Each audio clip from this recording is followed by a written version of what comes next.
scientists show that for like to get yourself into a boat or into some kind of toy to go out and have some fun, it can be done for fairly cheap. You can buy like lawnmowers and things of that nature for fairly reasonable. The lawnmower, I paid $250 for it, and I ended up, I was gonna trade it. I was trying to like call and message a bunch of different people and see if I could trade it for something, and then a buddy of mine actually broke his lawnmower in half, and he just so happened to message me, not even realizing who he was messaging. And in doing so, he called and he wanted to buy it, so I ended up selling him the mower for $700. And then I took that $700 and we just found this sucker. It is a 17-foot Nitro with a 125 Merc on it. I don't really know anything about it except it's a really nice hull. It's solid. It just needs it needs a transom done. The transom's all gross. I've done them before. I'll show you how I'm gonna do it. I'm gonna do it with the pourable stuff. And then I'll go all through it, but everything else is super nice about the boat. Once the transom is done on this, it'll be a $3,000, $4,000, $5,000 boat all day long. So yeah, we're gonna get this thing home, and then we're gonna clean all of the leaves out of it because it's been sitting underneath a tree for 6 months.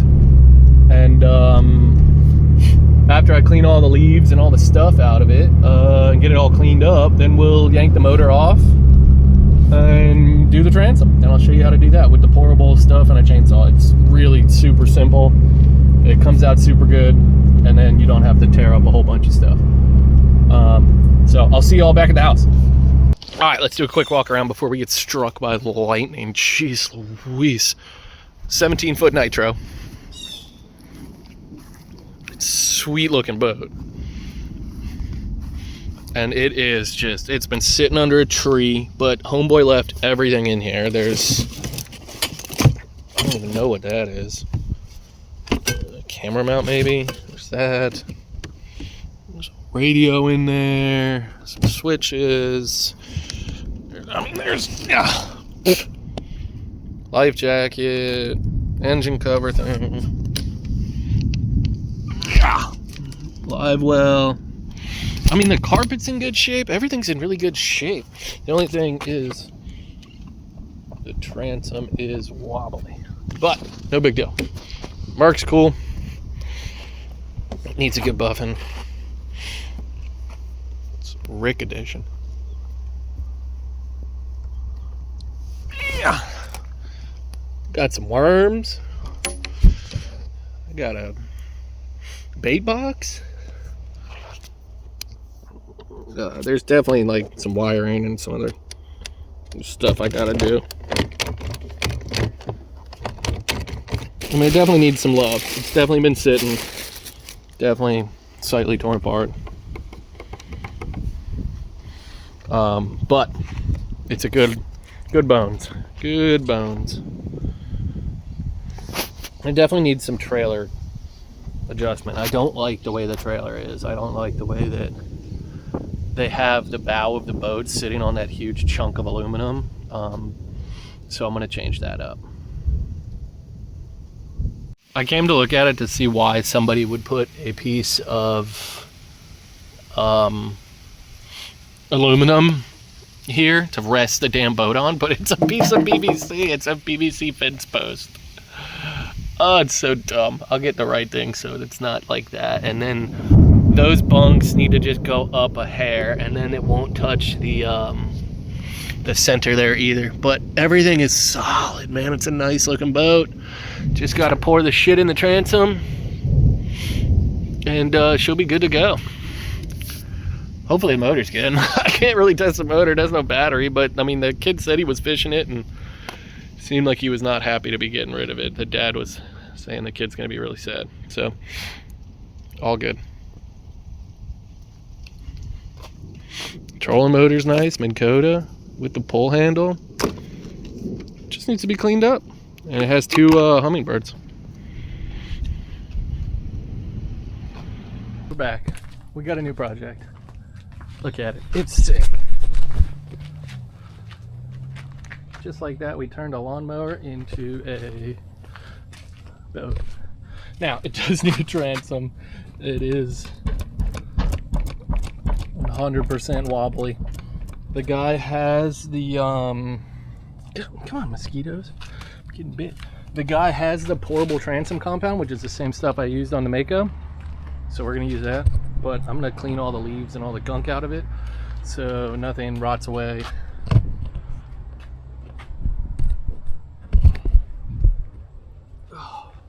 In the meantime.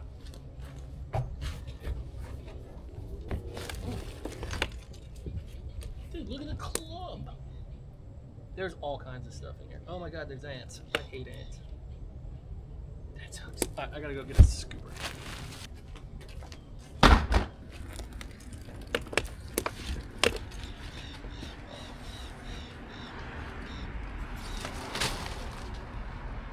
Oh my god, there's so many ants.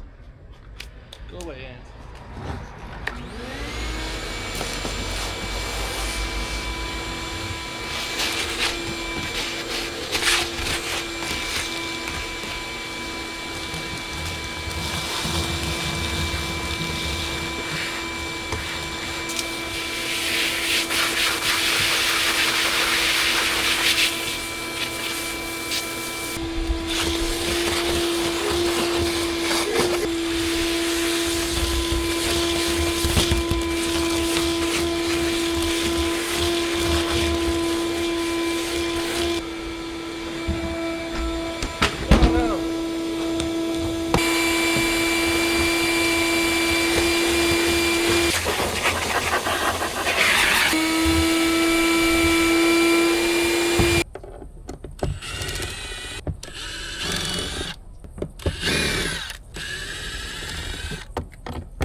Why is this one so heavy? Oh, shit.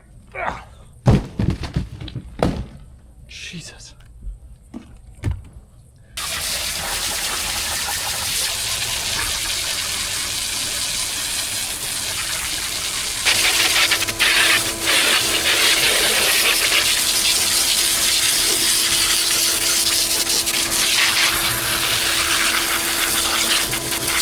What up, peoples? We're back. We're working on the boat. Yesterday, we took the seats off because they were full of ants. It was disgusting. Ugh. No, thank you. Sorry about the lawn, guys. I'll hopefully be out here soon. So I pulled the seats off, vacuumed, cleaned everything real good, sprayed everything down with water. Now it's baking in the sun to dry. So what I want to do today, I gotta trim the motor down a little bit. I just went and picked up a battery. I'm gonna put the battery in it, see if I can get the motor to start. And run for a little bit before I yank it off. So that way I know like everything's good.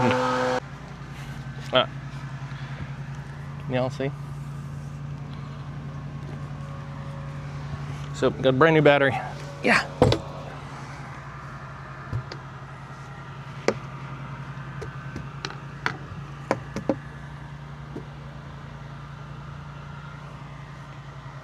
Oh, that's cool.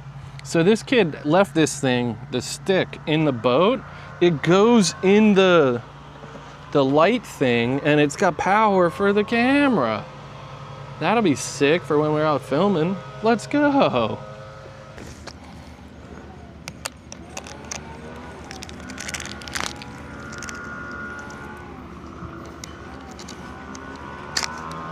Also, if you didn't know, especially for testing, you don't have to go get pliers. You can tighten the nut down and then give the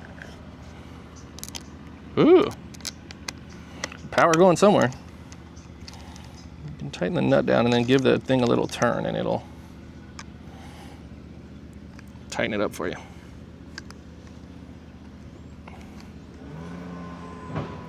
Just like that.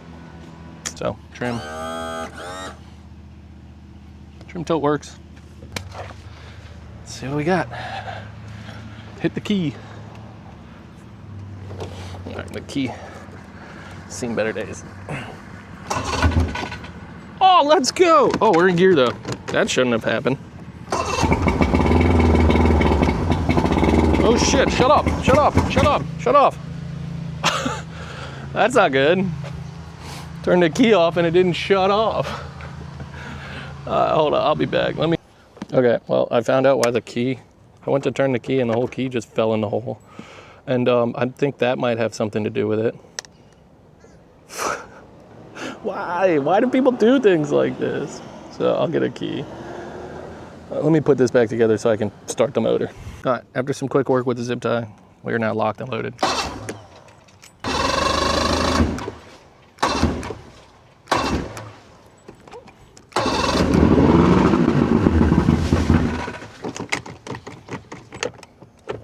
There we go. Now we gotta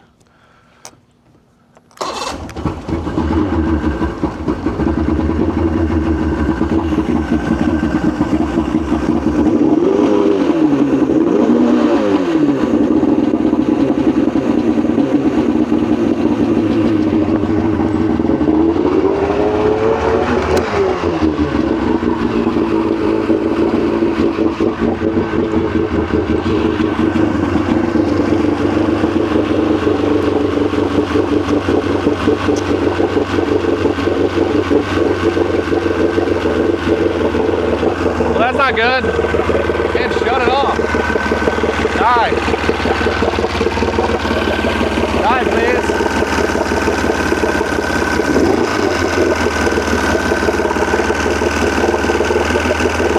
Come on, die.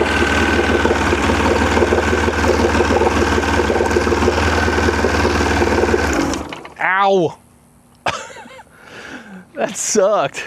Figure out a better way to shut this thing off, because getting electrocuted shutting it off kind of sucked. I wonder if that's what that one is, because there's some wires here that are not attached.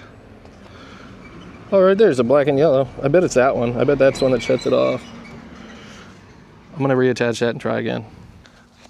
If hold this together, if we get start and then we get shut off. Nope.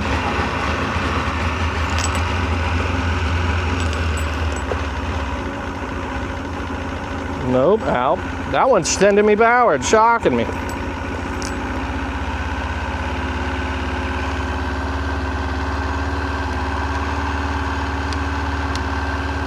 I would like to shut it off.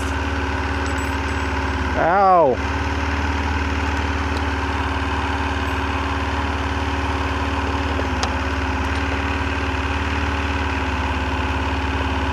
Normally if you ground out the one that's shocking the living crap out of you.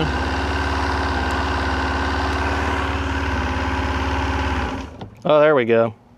Okay, so we figured out how to shut it off. All right, 100% need a key switch. Now I need to figure out if she's pissing. There's the pisser hole. It's probably all clogged up. I didn't see any water coming out. So we're gonna take a wire and shove it up there and see if we get some agua.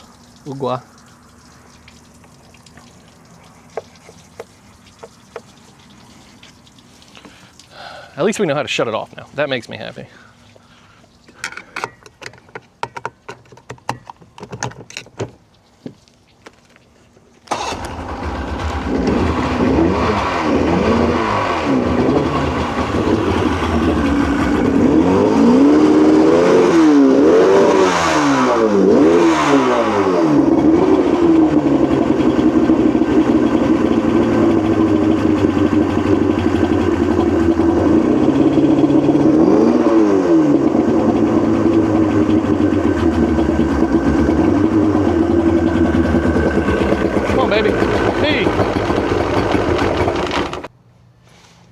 I don't think it's running on number 4.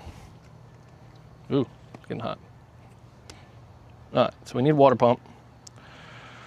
All right, well, we can't take the motor off today because I need one of those. I could probably take some bolts out, like a bolt out of the starter and a bolt out of the other side and use a chain, but it's $16. It'll be here tomorrow, so I'm gonna order the lift ring and then get everything else situated, and tomorrow we'll pull the motor off. What it do, YouTube? We're at it again. We're back on the boat. I thought about it yesterday. Pulling the carbs and then the lower unit off when I have the motor on the motor stand is going to be a pain. Versus being able to like trim the motor up and then just slide the lower unit out of it to do the whatchamacallit. Plus it's like, I'd like to rinse it off. It's covered in 2-stroke oil. That thing is pumping way too much oil through because it's got to idle way too high because the carbs are all jacked up. Like, I don't know if you can see that, but it is jacked up. So I'm gonna trim it up, yoink the lower unit off, then trim it down, then pull the carbs, and then hopefully Amazon comes today with my whatchamacallit, my lift ring, so then we can lift the motor off and get to carving out the transom. See y'all in a second. Pulling the lower unit off. Carburetor time. We got to take. I popped this off. This is the that oil thing I was talking about. So that adjusts your oil pumpage. It links to the carbs. You just pull on it and pops it right off. So we popped that off. So that's just gonna hang out down here. Yeah, see, it just squirts through here and injects it right into the fuel right there, and mixes it in the pump, and off she goes. Then we got to pull this off. I got a flathead. Cool. So we got to pull the fuel line off of the carbs. I'm probably not going to be able to do it one-handed, and it's still got the zip tie on it. So I'm going to put y'all down for a second. And then basically, after I pull this fuel line off, we got to take this box off because it's bolted to the faceplate, and then we have to take this guy off so we can move the oil tank out of the way, and then I can pull all these bolts here off and get to the carbs. So I'm gonna get after that. Gun. Try not to drop it down in the motor. Now the main reason I'm doing this, like I said, the one bowl is stuck. It's been sitting for a while, and I dropped it. So it needs to it wouldn't hurt to do a service. These carbs, from what I watched online, are super easy to service. And I figured it'd be easier to pull it all off while it's sitting here attached to something rather than just like swinging around on the motor stand in there.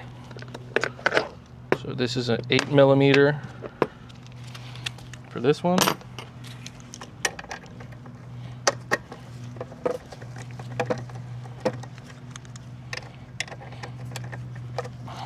Also on these motors that have been sitting and who knows how long, I like to use some stuff I'll use the impact on, but I tend to try to use the I'm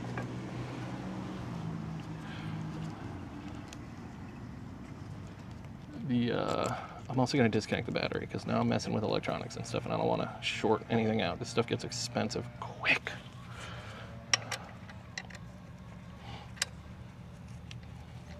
Stay. I also like to put the bolts back where I got them from, so that way I can remember where they came from. But anyway, I tend to use the ratchet because you can kind of feel, sometimes this stuff gets stuck and corroded and you put the impact on it, you hit the trigger and you just break the bolt right off. And then you have to try to bolt stuff in other places or try to dig the bolt out. It's not a good time.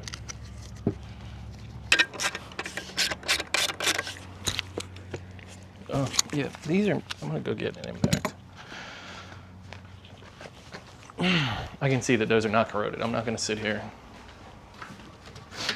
and spend a bunch of time.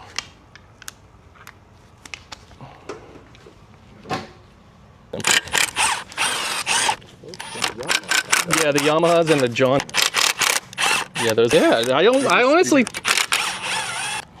oh, that should be all of these stupid lines.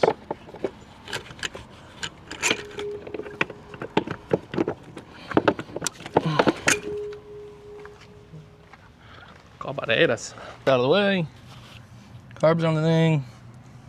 Now, if you're still here, still paying attention, those are the, I don't know if you can even see in there, but those are the reeds in there. And they actually look, oh God, fuel in the face. They actually look really good. So those are not going to get messed with. What's up? What's up, YouTube? What's up, friends? We got the carbs off the motor. You saw that a second ago. We're now in the garage. We got the door shut because it's 172% humidity outside, and the AC is cranking. It is a chill.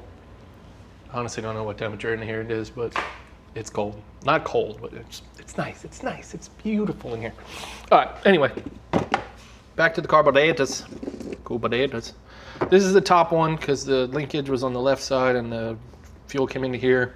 I'm only going to do one of them for y'all because they're all the same. You do one, you just continue it through all of them. Now, if I do find something, excuse me, just slammed a ginger ale. Okay. One thing to note, this is one of the, I guess they call it a 2x2 motor. I just found that out. So it only runs at idle on the top two carburetors, the top two cylinders. So the top two have the idle adjuster screws. The bottom two do not. They are blocked off. Just one thing to note. So either way, I have them in a paint can because I knew that I was going to dump them on their side and a bunch of fuel was going to come out. And sure enough, I dumped them on their side and a bunch of fuel came out. Anyway, let's get to work. Let's quit making noises. Spending way too much time doing nothing. What do we need? Phillips screwdriver. A lot of times it's very oh gosh, more fuel's coming out. That's awesome. It's gonna smell. Yeah, these things just pop off, by the way, so I can turn this thing all around.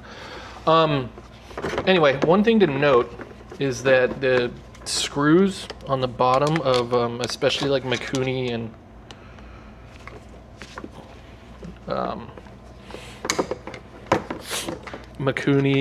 and other Japanese dirt bike style carburetors, they are not actually Phillips head, and that's why like a bunch of people always end up stripping them out.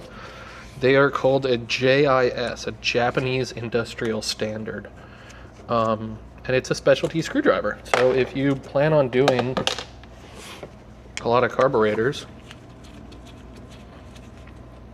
especially dirt bike Japanese carburetors, get yourself a JIS screwdriver.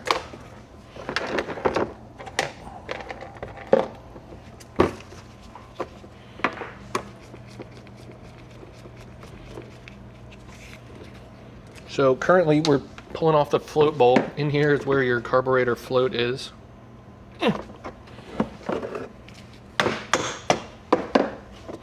So as fuel comes into the carburetor, it comes into the bowl here. It's actually in really good shape. And then as it fills up with fuel, this thing goes boop. And there's a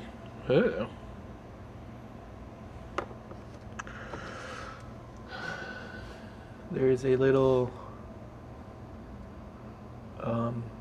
plunger that drops in and out of there and plugs up that hole and seals it.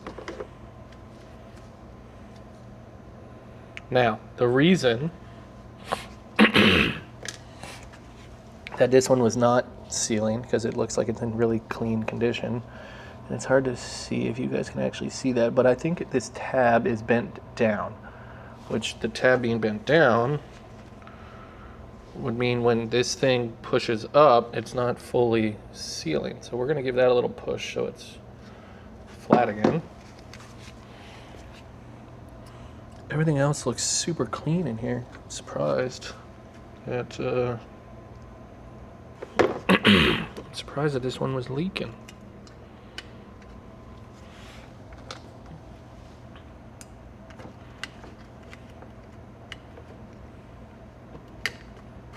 Yeah, get big in there. Now, I can't do this with everything attached, so I'm gonna take it apart and wipe my hands off and put new zip ties on. But what I want to do to check this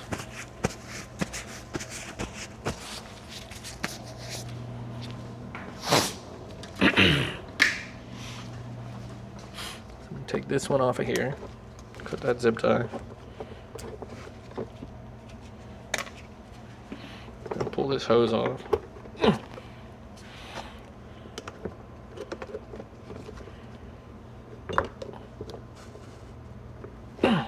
Man, hate these rubber hoses. And what we're gonna do is we're gonna wipe this off real good.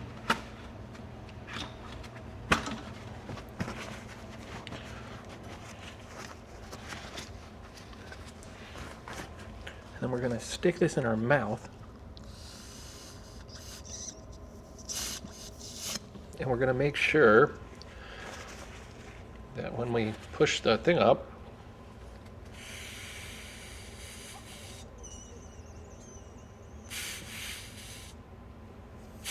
it seals. Now, it should seal when it's fairly flat, which would be right about there. So I think that's pretty good. I like it. I'm gonna put it back together. I mean, this thing's like mint. I think the float just needed to be adjusted. Because, I mean, this thing's super clean. What is that? Oh, there's a jet there. Interesting.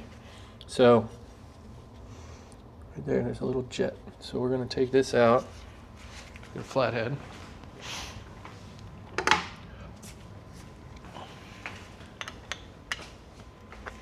It all looks super clean, so I'm not like super duper concerned about it, but I do want to check it. So pull this out. Now, I'll grab a flashlight.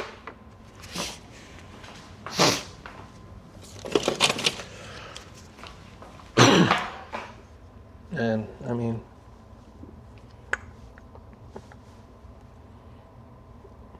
you can see clear as day the light coming through that. So, nothing wrong there. That thing is extremely clean. So, hopefully the float was just out of adjustment, meaning that it was bent. Put this back in here.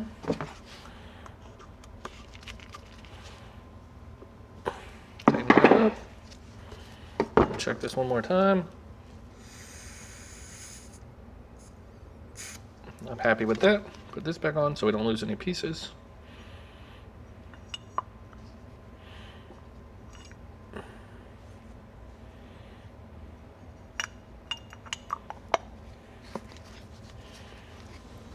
Put these back.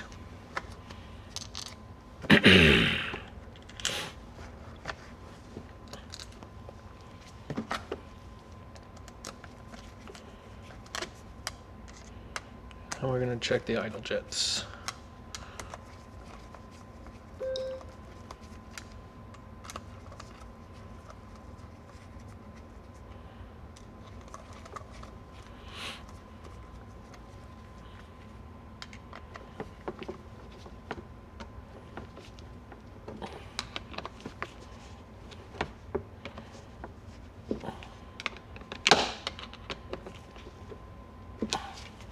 Idle jets are underneath the top part.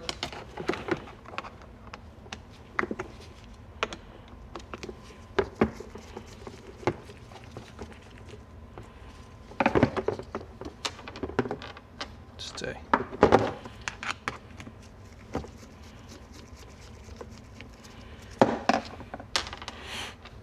Also,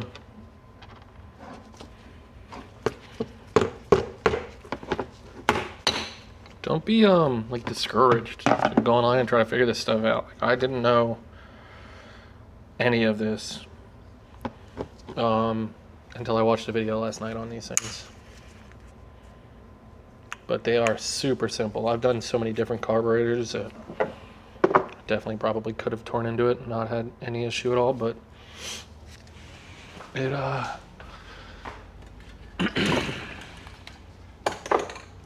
there's a couple videos. They're the same as all the other Mercuries. These are just a little bit bigger, different jets. Just gonna put this real quick. Little cleaners.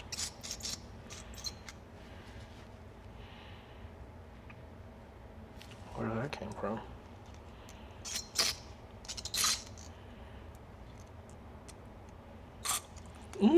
Right in the face. That was fun.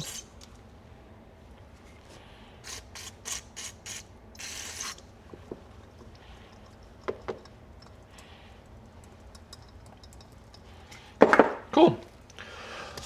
Now we're going to do it 3 more times. I'll see you when it's all done. All right, so to do a lower unit, there's one bolt that's hidden under here. And then there's these 4 bolts, and then this thing should slide right out. Sometimes you can do it with a socket. Normally it's a pain. Oh, that's fun. Get back over there. Too far. We'll just leave it there for now. Normally with a socket, they get stuck in here, and then you can't do anything. So I just come in here with a wrench.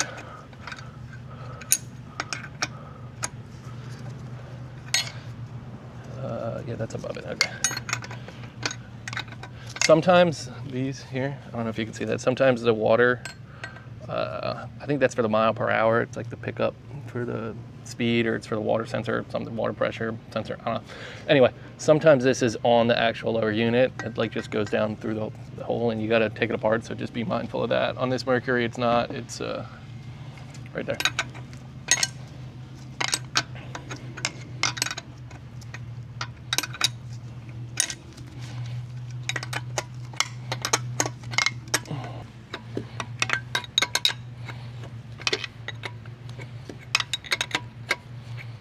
Mad at yourself. Normally they slide right out. A lot of times there's a bolt hidden underneath the anode fin, so you'll have to take the anode fin off, and then the bolt goes through into the thing. This one is over here though, so it's not like that. Now let's see if we can separate it.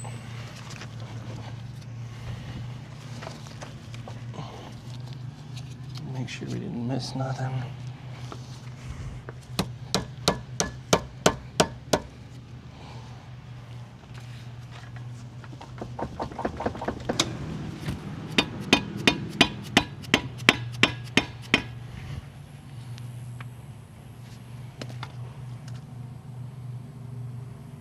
I think it's just stuck on the shift shaft.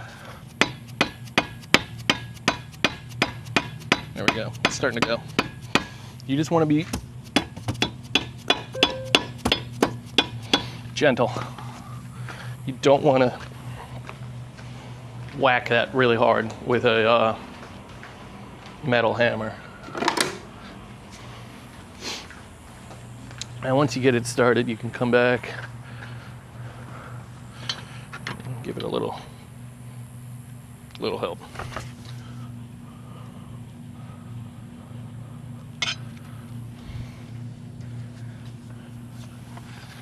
Now we're gonna go loosen up this bolt over here because we are sitting on it.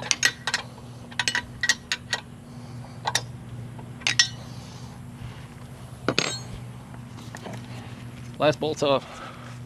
Might give her a little shake.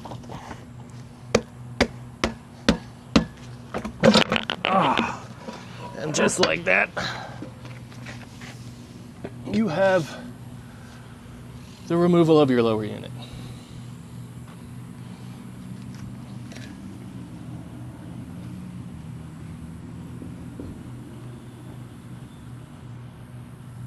Cool. I'm gonna spray this off with some degreaser and hit it with the hose. Okay, we're gonna be a good motor, and we're gonna take these new parts that we're gonna put in you, and you're gonna like them, And you're gonna run real nice, right? Because I don't want to take you apart anymore. Do you understand? I don't want to. I know that I kind of had to tear this all off, but I really don't want to take all of this off. So we're gonna be good, right? Oh. When did you guys get there? Don't mind that. We're just having a little pep talk. Parts finally came in. Oh gosh. My parts of the motor though. Got the motor off. I think the carb floats are coming tomorrow, but I'm gonna put the reeds back on. I'm gonna put the water pump back in and put all that together. Some of the reed gaskets were kind of gross, and some of the bolts were a little loose. I honestly think that the issue was the fuel line was leaking here. The fuel line was leaking at the accelerator pump. And when I adjusted the carb, like the float needles, these things in the, let's see if I can find it. There's so much stuff everywhere now. Stay. Here. So this is a float needle. It goes in the carburetor. And there's a little float that attaches to this thing, and the little needle goes up into a seat and it seals it, but the rubber on this one is worn out. So I think I adjusted the floats up too high to try to force them to seat, and because of that, they're not getting enough fuel at idle, so it's running lean. Because I tightened all these.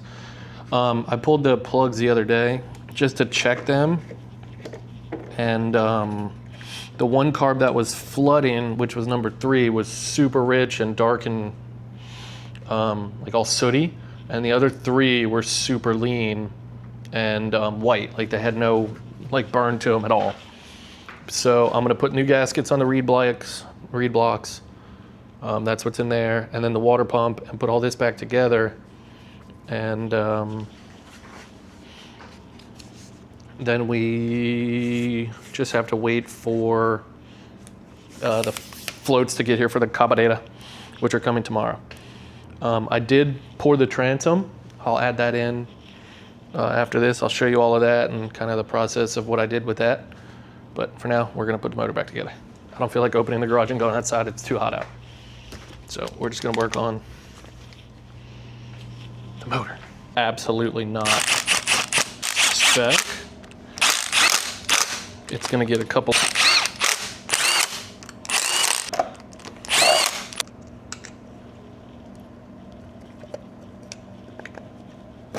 Come on, baby.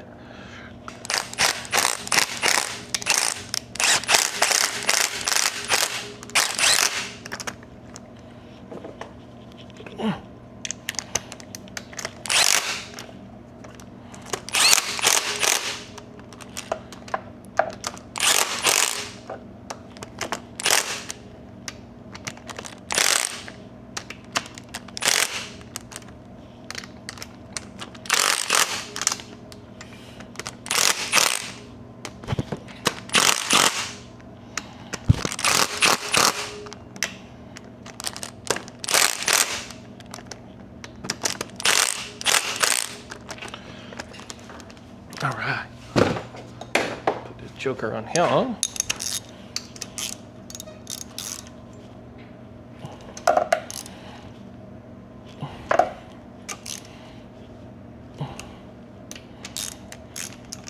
As you can see, I've got my hand like choked way up on this ratchet, and we're not putting ton of crazy pressure on these bolts. Even the impact didn't tighten them too crazy tight, just enough to then come back and give it a little 1/8 of a turn. Make sure she's nice and tight, jumping around so it's even.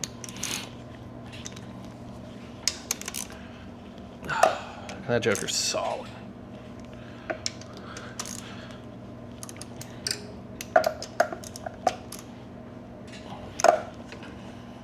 Perfect. And all right, now let's do the bottom one.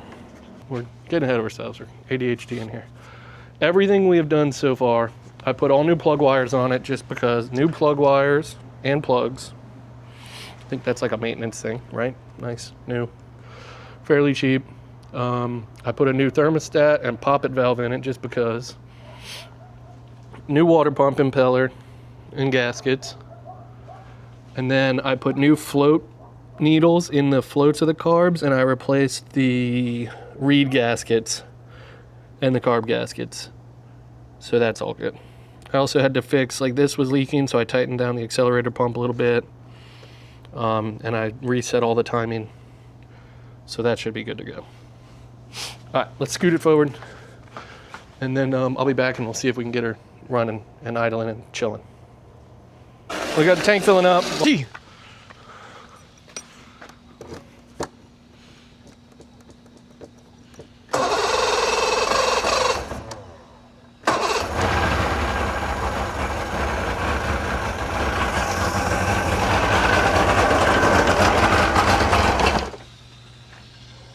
Go a little bit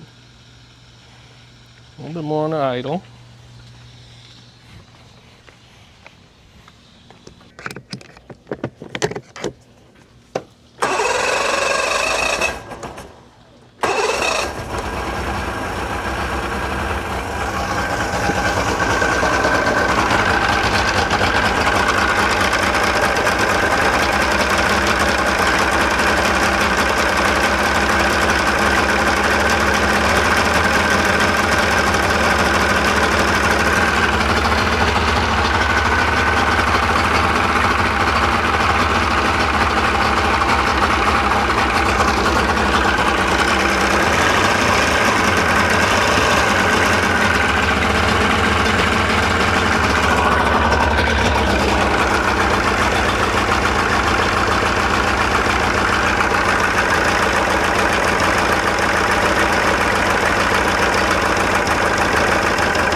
I need my flathead screwdriver.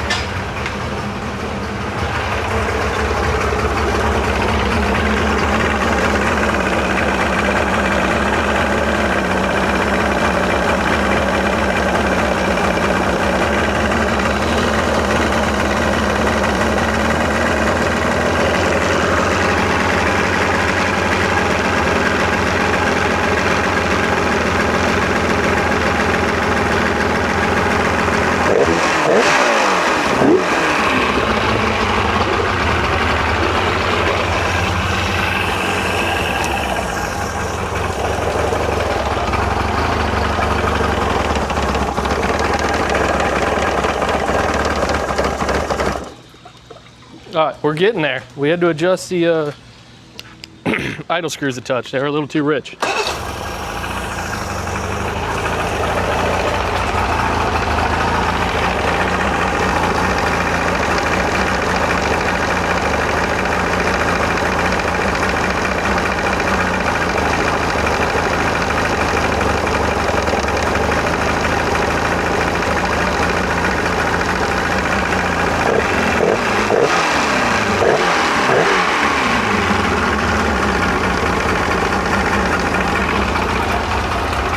Idles, she's peeing good. Bro, she's ready to run. Let's go. And it's not like it's even like a fluke. Ready?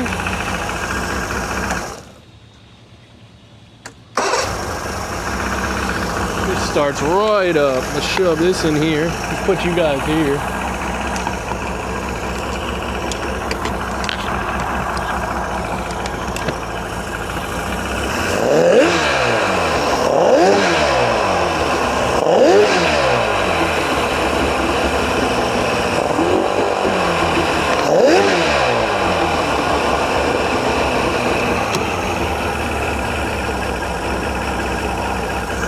Dude, let's go. All right, I'll see y'all for part 2. Wiring. We're gonna run it. I just want to make sure the bilge pumps and stuff work, and then we're gonna take her out and just yeet her across the canal. Dude, I'm stoked. See y'all on part 2.